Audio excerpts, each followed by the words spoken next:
Meet Sushi Nakamura. He'll be answering the questions today, and Richard Smith will be asking the questions. Nice to meet you, Mr. Nakamura. I am excited to learn about Japan. I have never been to Japan and don't know anything. Can you tell me some interesting facts about Japan? Of course. Japan is a group of islands that are close together, also known as archipelagos. The four main islands of Japan are Hokkaido, Honshu, Kyushu, and Shikoku. These islands are surrounded by the Pacific Ocean, the Sea of Japan, and the East China Sea. It gives rich resources like fish and seaweed to the Japanese.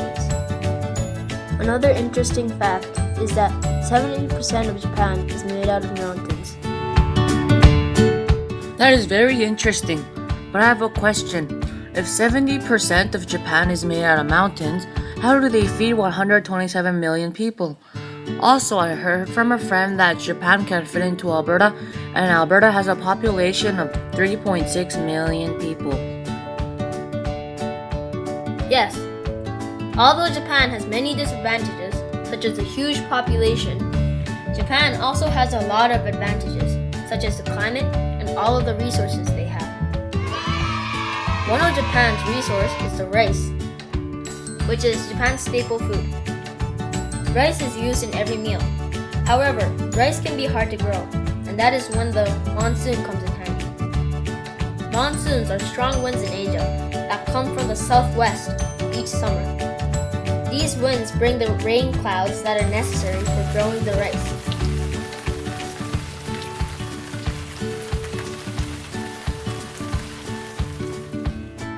Japan also has a mild climate, which makes it very easy to make the rice. In the summer, Japan has an average of 29 degrees Celsius, and in the winter, Japan has an average of 2 degrees Celsius. On the news, I heard about the earthquake in Japan. Are earthquakes frequent in Japan? Yes, earthquakes are frequent in Japan. It is also the dark side of nature.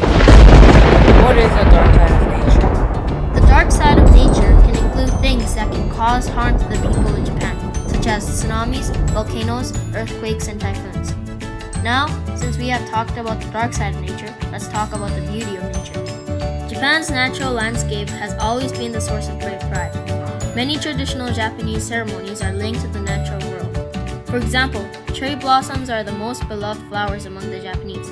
As a result, many festivals and celebrations are held during the blooming of the cherry blossom trees. I have another question. There are many religions all over the world. Does Japan have any religion? Yes, Japan has an ancient religion called Shinto. Shinto is based on the belief that sacred spirits take the form of objects in nature, such as mountains, trees, and stones. Also, Amaterasu, the goddess of the sun, is considered to be the most important kami.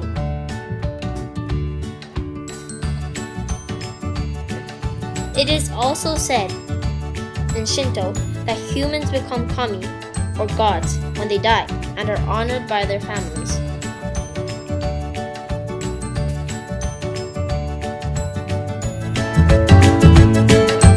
Celebrations occur throughout the year to please and celebrate the kami. One way the Japanese do this is by dancing in front of the gods. These celebrations are called the Matsuri. Shinto does not have a founder and there is no religious laws. It is for this reason that many people believe that Shinto is a cultural practice rather than an organized religion. Before the Japanese, there used to be indigenous groups that lived in the northern part of Japan for several thousand years. These people were called the Ainu people. They had their own separate society and territory, but eventually the Japanese began to take over Ainu lands. There were many conflicts and wars of resistance, but eventually the Ainu territory was taken over and has become present-day Hokkaido. Japanese forbade the Ainu from speaking their language and practicing their religion.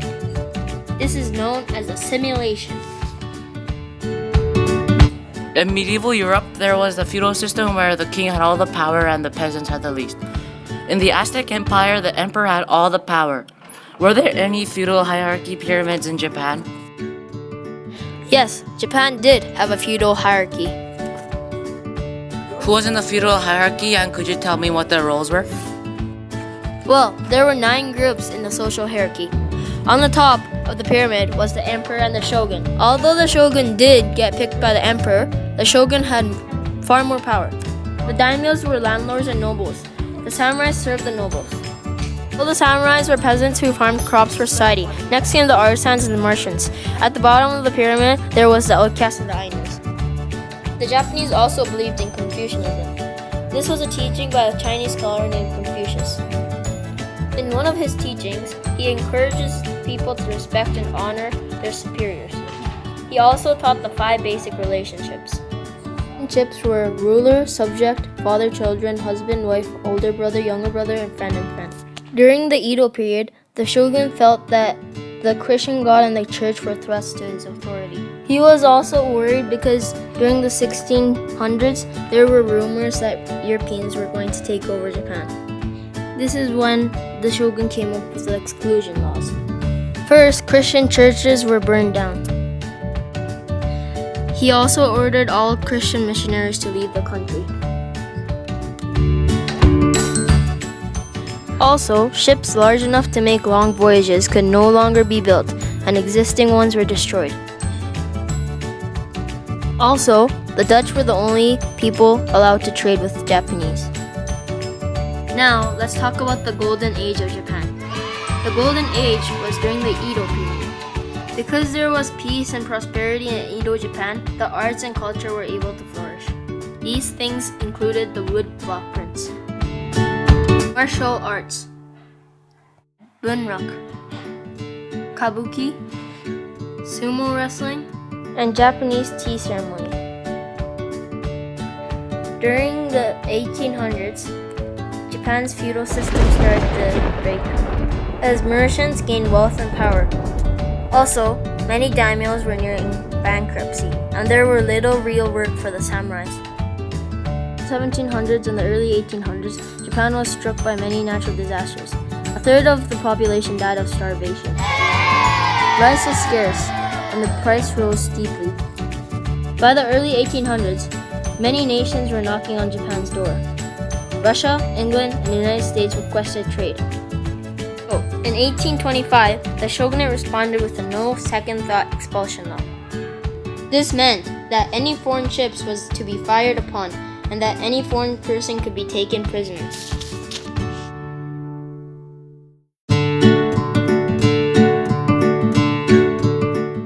Mr. Nakamura, you said that Japanese used to be samurais with swords and bows. How did they become so modernized? Well, as I said before, Japan was isolated for a very long time during the Edo period.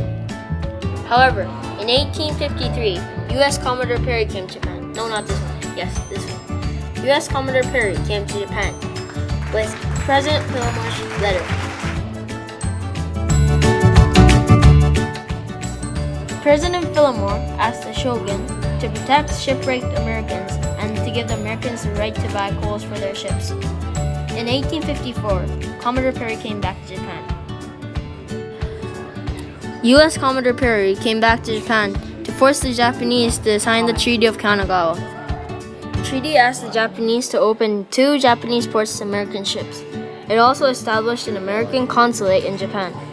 It gave protection to shipwrecked sailors and led to future commercial treaties with Japan.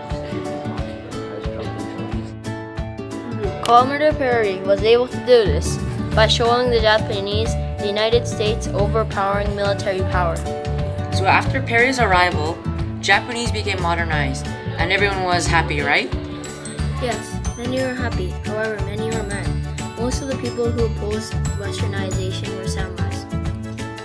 This happened because the samurais dropped in the social pyramid during the Meiji period. This led to the Japanese Civil War. The samurais were led by a man named Saigo Takamori. However, they lost. The days of the samurais were over. Many samurais became advisors, and Japan became an oligarchy. Soon, the emperor and his advisors drafted the Five-Order Oath. These are the 5 terms of the oath. The leaders of Japan initially modeled their Japanese education systems after the American and the French systems. However, many people could not afford to send their children to school. Class distinctions remained, and rural peasants' life stayed the same. Taxes were very high, and farmers ended up sharecropping land to pay the rent. During the Meiji period, the Japanese started to focus on medicine, military technology, factory construction, and shipbuilding. So, Mr. Nakamura, you talked about how Japan got westernized. What cultural changes were brought by westernization?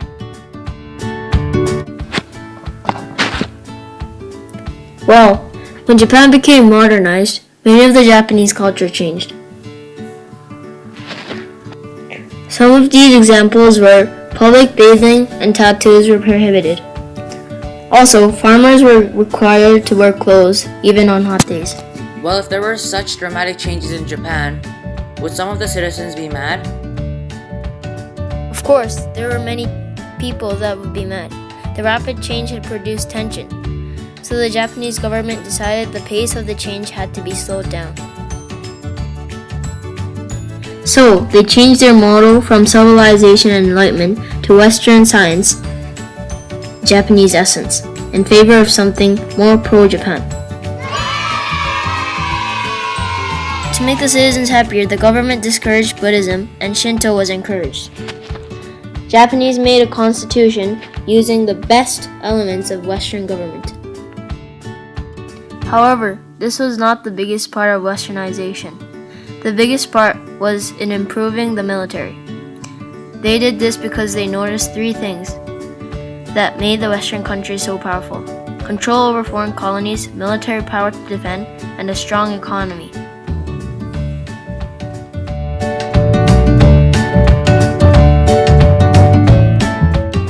Wealthy country, strong army was the motto for this period of Japanese history. With the strong military power, Japan was looking forward to taking over Korea. However, China was trying to take over Korea as well. This led to the war between China and Japan, the Sino-Japanese War.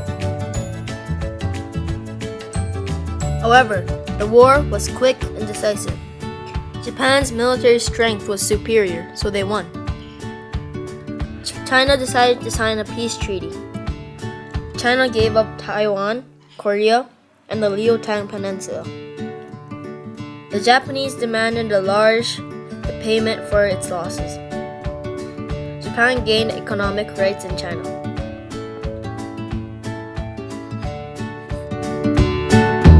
With Japan taking over parts of Asia, Russia, France, and Germany stepped in to make changes in the peace treaty between Japan and China. In 1904, the Russo-Japanese War started. The Japanese launched a surprise attack on the Liutan Peninsula. Russia lost, and finally, Japan was recognized as an imperial power. Japan was so successful because they had the ability to learn from other countries and to adapt these borrowings. They learned the importance of education. Japanese had the desire to make their country respected worldwide. Japanese people were willing to work hard and make sacrifices for the group.